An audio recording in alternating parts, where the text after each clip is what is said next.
Don't want to shell out the big bucks for a Silver Centurion minifigure? Well then, today in the Brick Lab, we are going to make our own.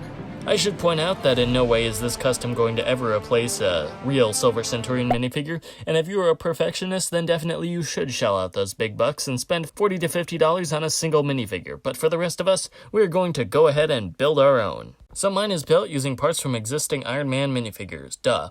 So the helmet here is from the Iron Man Hall of Armor set. It's from the Mark V suit, which is from the suitcase. And real quick, while we're on the topic of the Mark V suit, in fact, if you missed out on the Malibu Mansion set and you do not have the suitcase that paired with this suit, you can actually build your own using these pieces right here. This dark red piece is a bit rare since it only appears in a handful of sets, but it was in the Stormbringer Dragon from last year, so, you know, if you collected any Ninjago sets at all, you should have one or two lying around. The silver ingot, of course, is a bit more common. It was used in a few more sets, and if you had those on hand, then there you go. That's a little bit off topic, so let's get back to what we were talking about.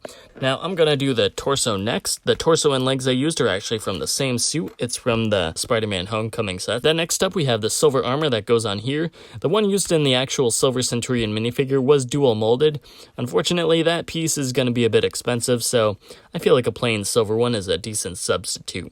Now, the core was actually a bit harder. I actually ended up sticking with this Hero Factory piece, which is turned on its side to make an eye for Iron Man. Of course, there are several other options you could use. Unfortunately, the arc reactor for this set is a triangle, so that kind of limits our options, since most of our best choices are actually going to be round. But there are a couple other choices we can use. If you're not a perfectionist or a stickler for details, my favorite piece would be this piece, which is the Arkenstone from some of the Hobbit sets. It kind of has a nice ringed look to it. If you don't have that, since it only appeared in one set, you can always just replace it with its alternative, just this trans clear piece. That's a little bit boring, so if you want a more powered up look, you can always swap it out for one of these trans light blue, which is used in all the standard Iron Man figures for, you know, Power Blast for his hand, or what used to be used as Power Blast for his hands before actual Power Blast pieces came along. If you don't like those options and you prefer a more bulky look, you can always use this piece, which is actually an eye from the Brickhead's Iron Man from Infinity War. It's kind of appropriate, you know, Iron Man part for an Iron Man custom. But, you know, if you don't like it, you can always just swap that out for, say, maybe just a plain dark red one to mimic the set, or maybe even just buy that part separately, since it is a pretty cool tile. Or failing that, if you want a more decorative look, you could also use this symbol, which is used on the Lance bots from Nexonites, rest in peace. Honestly, if I was just goofing around and had some fantasy-era superheroes, I'd probably stick with this.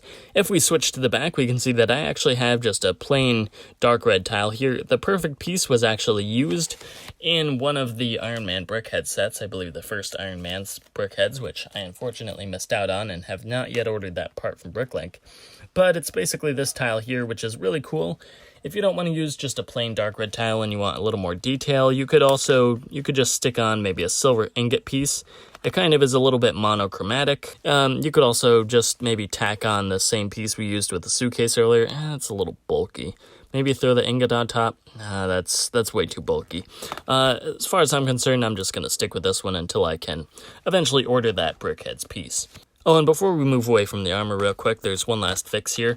You can actually take this silver armor piece from the Excalibur Batman minifigure, and if you'd prefer a more lighter look to his armor, you can just use that instead.